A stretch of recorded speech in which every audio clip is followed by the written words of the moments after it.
going to read the paper I have because my English is not that good, and I don't want to make up words or stand myself thinking of words. So, well, I'm gonna begin by saying that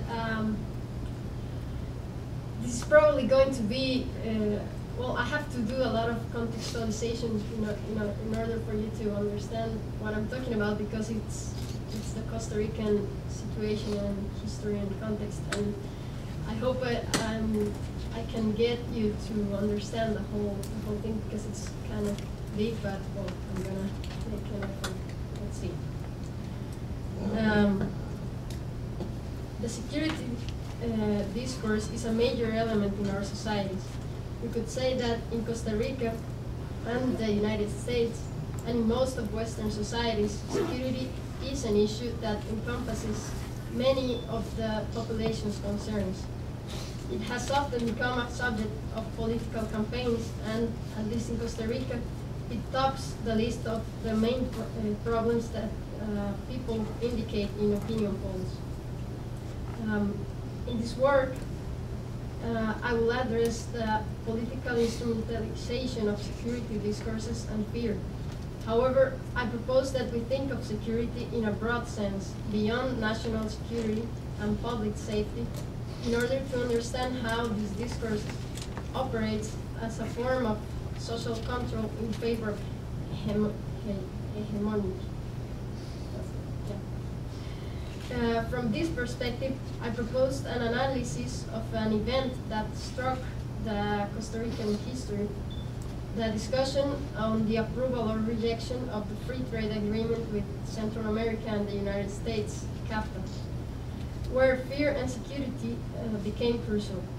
The fear of losing the country we knew, the weakening of the institutions so important in the Costa Rican social imaginary, the fear of losing the conditions that draw a lot of myths around Costa Rican exceptionalism, so important in our national identity, touched deep fibers of the population and generated great polarization. As I will show you, this discussion often revolved around the fear of losing the features that make up important myths of our national identity, which I summarize here perhaps too briefly because of the time constraints. Costa Rica as a country without poverty, a middle-class country. Costa Rica as essentially different from the rest of Central America. Costa Rica as a privileged country. This conflict in Costa Rica led to a strong polarization. Here you can see some, well, these ones, I don't know, didn't work, but these are rallies against CAFTA in Costa Rican streets. As you can see, there's tons of people there. This was finally resolved with the first referendum in the world's history that decide about the approval or rejection of a free trade agreement. The discussion around these subjects swamped the media, especially during the referendum campaign in 2007. Nevertheless, I'm not interested in analyzing propaganda where the use of fear was explicit and often coarse. What I'm interested in is analyzing press news, not editorial or opinion sections, but news. And I'm interested in this media discourse because of its influence over public opinions, which was particularly strong around this conflict. And I chose to analyze this specific gender since it supposedly should avoid any bias, and should seek to present equilibrated information from both tendencies.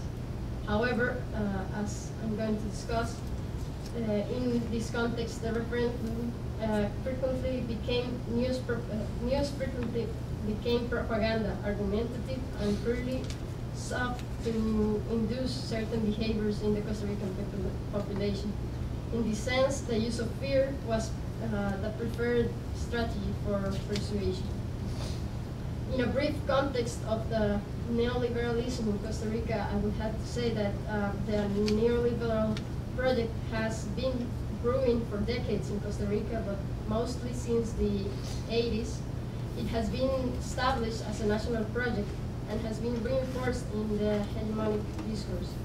Before the crisis of the early 80s, the development model applied in our country promoted state intervention and regulation of economic relations in order to achieve a relatively equal distribution of income. Strategies such as substitution of imports by domestic production, as well as the title role of the state in some business and services activities like telecommunications, electricity, insurance, among others, were characteristic strategies of this model. However, the pressure of the instability in the global economy, coupled with the complications faced by Costa Rica regarding the external debt, and led to a crisis in our country that forced a structural change. This was at the beginning of a long process in Costa Rica that occurred gradually, with a sluggish pace that, according to a Costa Rican author, Luis Paulino Vargas, it managed to establish profound changes in the welfare state model without this being perceived as violent and threatening. Thus, changes were made easier to digest for the people, and neoliberal discourse as hegemonic became legitimate without facing a stiff opposition. The role of media in this process was crucial because, in general, they have served as an instrument for legitimation of this discourse. In Costa Rica, the major media groups are strong companies whose shareholders are also businessmen associated with productive activities that fall within the neoliberal practices. While the media have not tended to reproduce directly the discourse of the governments, the hegemonic neoliberal discourse goes beyond the scope of the government and establishes a governmentality exerted not only by the state, but also by corporations, international organizations, and even the same media groups. We could say that the CAFTA agreement is the climax of this process, which manages to consolidate the neoliberal project in our country. And well, knowing all this, I would like to introduce some theoretical guidelines that I use for understanding this, how this works in Costa Rica. Beginning with Michel Foucault's proposal on security apparatus, I didn't find I found different translations of this word, but I'm sticking with apparatus as the mean through which power is exercised. Also, I would like to propose that in this context, the fear was used as a strategy of information warfare in the quest to direct the actions of the population towards the approval of the CAFTA in the referendum. Foucault suggests that the exercise of power has accompanied human relationships since the beginning. Throughout the history of mankind, there had been various forms, different apparatus, through which power and social control is exercised. In this sense, Foucault states that the emergence of the concept of population in the 18th century introduces a new way of exercising power, a new form of government. With the emergence of population as a concept itself that is more than the sum of individuals, a new subject of study appears, and therefore a new subject of control. The statistics can set parameters, normal curves that delimit the correct behavior of the population. The control stops working with individuals and begins to work with numbers, more than strictly controlling bodies and thought. The interest is set on conducting people's actions without the need of coercive means. The security apparatus works with the population, trying to manipulate conditions in order to keep the population within certain parameters. Specifically, the security devices or apparatus are based on the use of fear to control the population. For this logic, risk hazards are essential, and they can be instrumentalized in a control strategy. To achieve this control over population, conditions are manipulated in order to keep the population within certain desirable parameters, but creating the illusion, and this is really important, that these are free and individual choices of the population. How does this work? Precisely through the management of risk hazards and through the manipulation of fear. Well, in this context, and especially in context of social polarizations, like the one you can see in the pictures, using fear as a technology of power often results in what is known as information warfare. That it's basically a paradigm developed and promoted primarily by the US military, which proposes to manipulate information in order to influence on human beings and the decisions they make. In order to achieve this, it employs military, political, economic, and especially psychological strategies. So, for this study that I did, I used a mixed approach from the critical discourse analysis with some quantitative and qualitative methods. In order to make a comparative study, I analyzed 3 newspapers: La Nación, that is the most influential paper in Costa Rica; Diario Extra, that is a very sensationalistic newspaper; and Semanario Universidad, that is the university's newspaper, which maintains an alternative and critic discourse. And I did the analysis in 3 phases. First, I did a headline analysis following a quantitative approach. I analyzed a total of 4,144 headlines and headers. And I analyzed some categories there, like the sources, they interview, if they have an explicit position about the free trade agreement, the contents. Then I analyzed the covers, every cover that was published in that year that had an element of the free trade agreement discussion. And for this, I used both quantitative and qualitative methods, and I'm probably going to focus more on the qualitative methods because it's from this type of psychology we use, it's more important. And I analyzed the rhetorical devices used there in order to promote or to persuade the population. And then I did like news analysis, qualitative analysis, discussing rhetorical procedures and persuasive discourses in the coverage of relevant events during the chapter.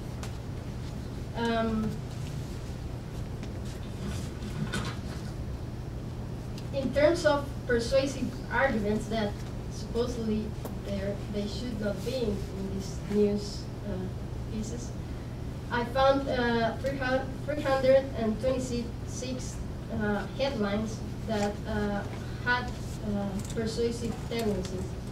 And even though this is only like 8% of the total of headlines I analyzed, it is still important because it shows explicit persuasive processes in the news publications. Later, I will show you other more implicit persuasive discourses that I found in the news. And in general, the most common persuasive arguments revolve around the benefits of the approval, which sum up with arguments on the negative impacts of the rejection of the agreement and the urgency of the approval, make up to almost 65% of all persuasive arguments found in this news. And this against the arguments that rejected the the CAPTA that sum up to 35%. Following these findings, I wanted to see how these work like more implicitly in the news. So I did a qualitative analysis, and this is where I think the informational warfare procedures were mostly used. I asked myself, how can these procedures infiltrate news without being too obvious, without it becoming too evident and losing effectiveness in the public? Well, when reviewing the news of the CAPTA, around CAPTA, in the context of the referendum, it appears that they devote little space to the coverage of events compared to the space devoted to interviews and consultation with politicians and experts on the field.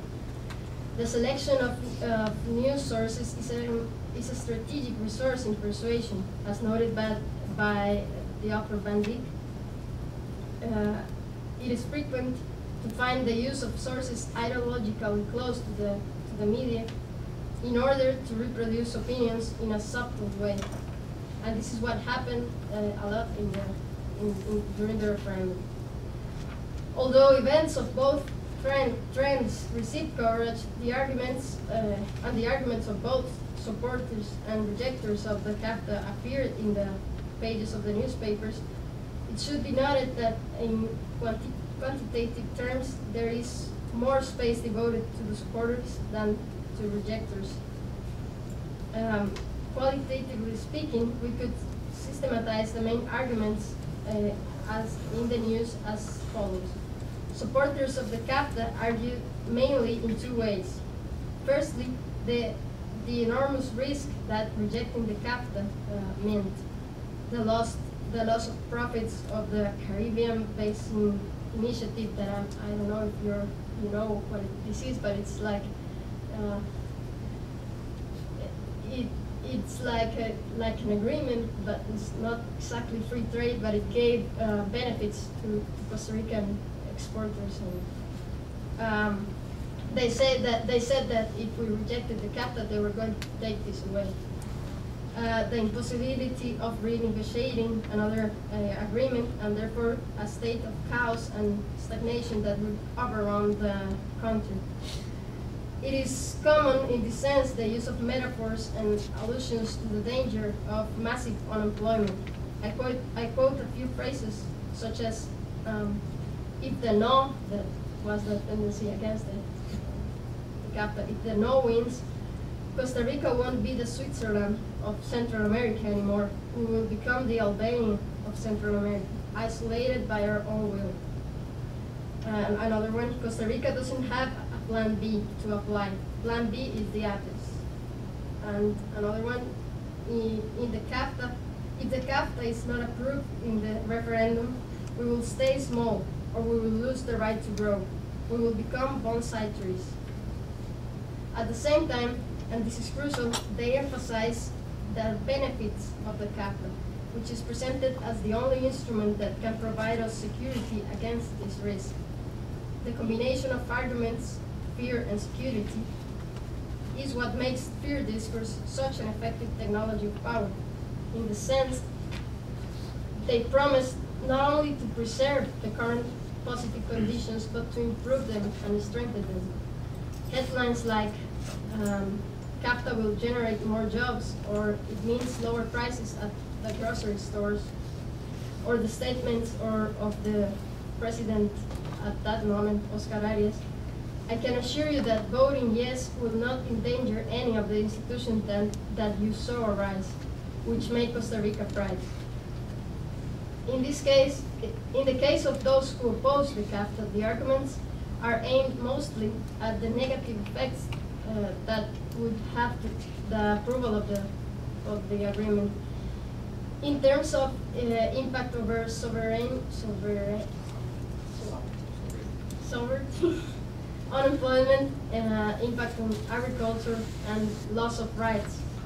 There's a frequent use of morally loaded discourse that even becomes religious in some cases, as in the phrase, voting in favor of the CAFTA is a social sin. Yet another pillar for the CAFTA detractors was the possibility of renegotiating and maintaining the benefits of the Caribbean Basin Initiative, supported by statements of members of the U.S. Democratic Party. This claim for renegotiation also appears morally loaded in phrases like, say yes to the renegotiation Costa Rica deserves, with dignity, patriotism, preservation of the environment and human rights. The political conditions for Costa Rica to negotiate another free trade agreement are excellent, and we have the moral and political conditions to do so. I would like to analyze with more details some examples from the week before of the referendum, especially the 3 days previous to the election, because at these 3 days there was a prohibition by the electoral law to publish any type of propaganda. And the reason of this prohibition is to guarantee voters time for reflection. So I'd like to show you 2 covers of La Nación, that is the most influential journal we have. And well, I will translate. This is from a electoral poll and says no 55%, yes 43% among decided voters. So what I want to propose is following an author's proposal on this, Fred Landis, that he's worked on this, and he studied covers of journals around the world, and what he says is that like there's a persuasive technique that works by linking a headline from one news with a picture from another news to create an emotional reading. I don't know if that translate right, but an emotional reading of an event. So in this case, we have this headline saying that there's a great possibility that the free trade agreement is going to be rejected. And here we see a family, from another piece of news, a family trying to escape from this chaotic scene. And here, in the lower part, it says that U.S. Democrat congressman admits the fragility of this Caribbean Basin Initiative. So, well, I think I don't have to explain it more. It's pretty obvious how it works. It's really emotionally loaded with fear. And there's this one that's one of it's the one that impresses me the most. Well, it says U.S. Translated, the U.S. rule out renegotiating CAFTA, and what you see here is, well, a picture of a really poor woman with her son, and well, actually the over there it says poverty here, and you can't see it here, but over here it's the editorial's title, and it says political hallucination, in referring to these people that well, to us that wanted to reject the CAFTA. Seeing this, the question arises, I'm sure you have the question too, was this really a time for people to reflect about the way they were going to vote? Did they really have the chance to think about this? Because it's not hard to imagine how someone could feel when the news in the major media are announcing the coming of a crisis, the risk of a terrible future, the menace of poverty knocking at the door, the dismantling of the country as we know it, the loss of the institution and values that characterize our identity.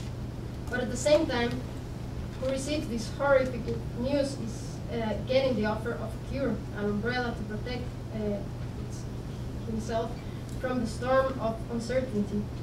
One that could act not only as a vaccine for these ills, but also it would bring new opportunities and benefits. We are definitely on the psychological field playing with profound emotions and anxieties, with deep identity fibers in what clearly appears to be information warfare techniques. The detractors of the CAFTA struggle against this huge propaganda apparatus with significantly less resources and access to media. They used the means that they had, communitarian organization, house-to-house visit to give people alternative information, blogs, conferences, theater, art, jokes. It is fair to say that the narrow results, with only a 3-point difference that gave the victory to the yes tendency, demonstrates that there's a great latent power in the social movements in our country. However, it is also necessary to acknowledge the loss and to think critically about the flaws over the process. We can mention a lot, but I'm going to mention just one. When asked about what would happen if we rejected the CAFTA, the most frequent answer was nothing. Nothing will change. Things will stay the way they are right now. And they probably believed so, but when trying to resist and counteract against fear discourse and information warfare, this is not enough. Scared people need security. They desperately seek for it. So the detractors didn't have a clear agenda as a counter proposal, and this was a terrible lack. Nevertheless, there are also interesting lessons for social movements that point out challenges for the future. These information warfare strategies, along with the propaganda and other instruments, convinced a great part of the population, but failed to convince another important sector. This generates some questions. Why didn't the fear strategy work for the people who came out and voted no? What elements served people to resist fear discourse? I already threw some hypotheses: humor, art, creativity of social movements, indignation, people's disgust, certainly strong emotions, articulated with the huge effort of social movements made to inform people. But I think there are plenty of lessons and lots of questions, especially left for the social movements, but also for the academics who are interested in understanding how this process works. From liberation psychology, where I stand, there's also a challenge of thinking how we can use this knowledge to accompany processes led to less oppressive relationships in our society.